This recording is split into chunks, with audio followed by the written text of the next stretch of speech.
I'm just gonna jump you in because I don't know how else to start this without spoiling the whole plot. Okay, so Sinkhole is a very large part of Florida's landscape.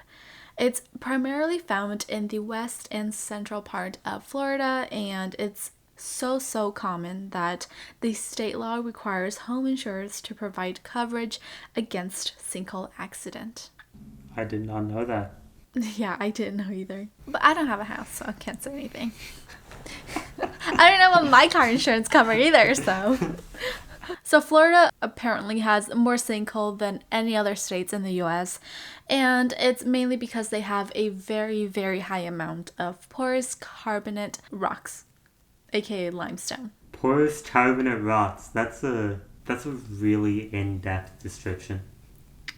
So what happens for a sinkhole to form is that limestone tends to stores and move groundwater, which is located underneath the limestone. Because of the water, it causes the limestones to dissolve the foundation beneath the surface layer, which ultimately causes sinkhole. Does that make sense? Yeah, so essentially like the rock washes away and then boom. Yes, because they have limestone, it causes the water underneath the rock to wash the limestone away and cause the surface to break away. So essentially rock go like from this thick to this thick to this thick to this thick to this thick to boom. Yes, because there's nothing underneath it to support it. On top of the surface is, dirt, clay, and sand, or anything that's stuff found on ground. And when it gets too heavy, again, it causes the limestone roof to collapse, and this ultimately causes a formation of sinkhole. Rainfalls and pumping of water for like crops and stuff like that also causes sinkholes to form, and the pumping also lowers water underneath, which decreases the support for limestones and ultimately causes it to crack as well. Most sinkholes, fortunately, are small, they're not deadly, and it's not a big of a deal. However, some can get very large. So in 1981, there was a sinkhole that opened up in Orlando. It grew up to 400 feet, about 121 meters. That's massive. Yeah, and it swallowed 5 cars, 2 buildings, a house, and half the size of an Olympic-sized pool. God damn. So they weren't lying when it said it was a big one. 5 cars is already sounding massive and you're like 2 buildings and I'm like, what the fuck? So why are we talking so much about sinkholes? Again, I don't know how to talk about this case without spoiling it. So today we are talking about Jeffery Bush, and he was eaten alive by sinkholes while he was sleeping. Due by 11:59. Hi everyone, welcome to Due at 11:59. My name is Susie. And my name is Thomas. So if you guys have seen Dune 2, I imagine it's going to be like when the person gets eaten by the sandworms. Kind of similar to that, but with no spikes. So on February 28th, 2013, Jeffery Bush was sleeping in his room located in Seffner, Florida, which is a very small town. It has about 8,000 people living in it, and it is about 15 miles east of downtown Tampa. Now, one night, Jeffery heard a extremely loud noise, and he had never heard this noise before, and it was eerie and mysterious. So that noise was dirt falling apart, crumbling, and creating a massive hole beneath him. Jeffery and his bed fell immediately into the hole before he could do anything. He screamed in shock, and everything happened in seconds. So the scream and the earth noise was so loud and so strange that it woke his brother up, who was sleeping right next door. Jeremy, it gets confusing after a while, the 2 J's. Jeremy ran into his room and he opened the door, but he saw nothing but a large black hole on the floor. The dresser was gone, Jeff was gone, and his bed was gone. Everything was gone. It was just darkness. Jeremy was scared, he was concerned, he was confused, he didn't know what to do, but he heard Jeff's screaming his name from beneath, inside the hole.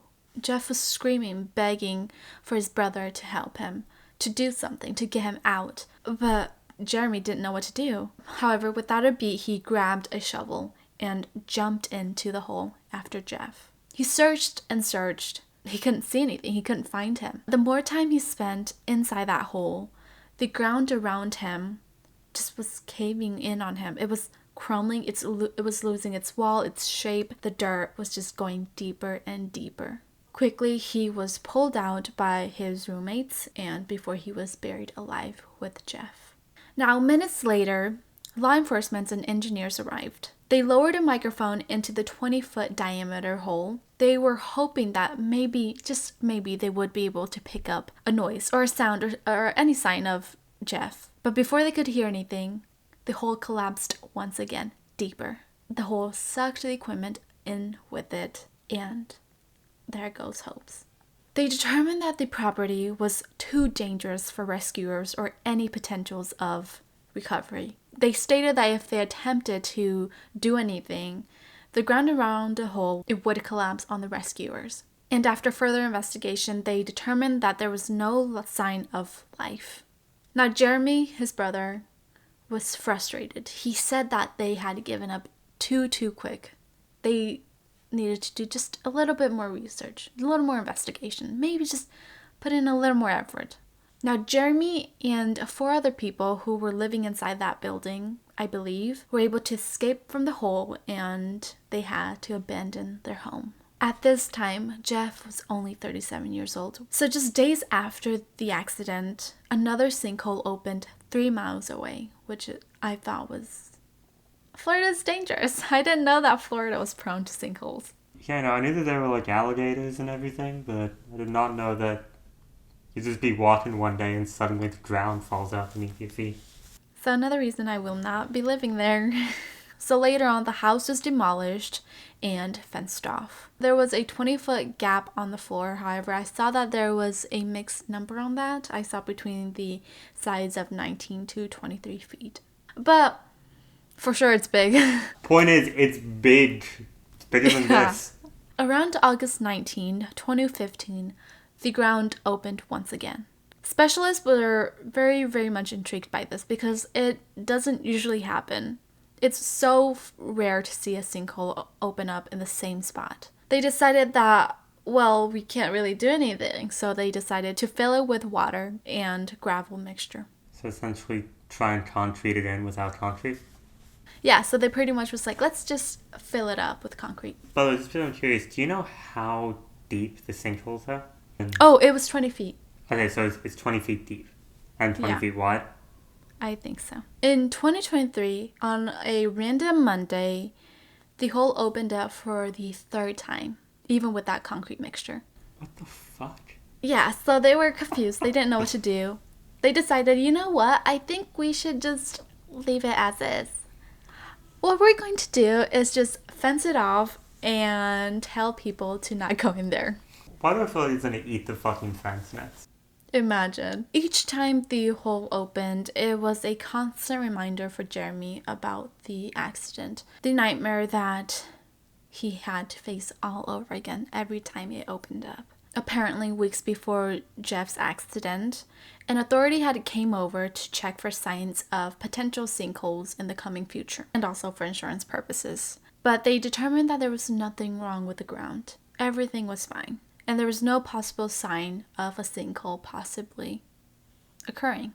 After the accident, they conducted another geophysical test, and it revealed that the soil was unstable, and there were signs of subsidence activities that was around that area.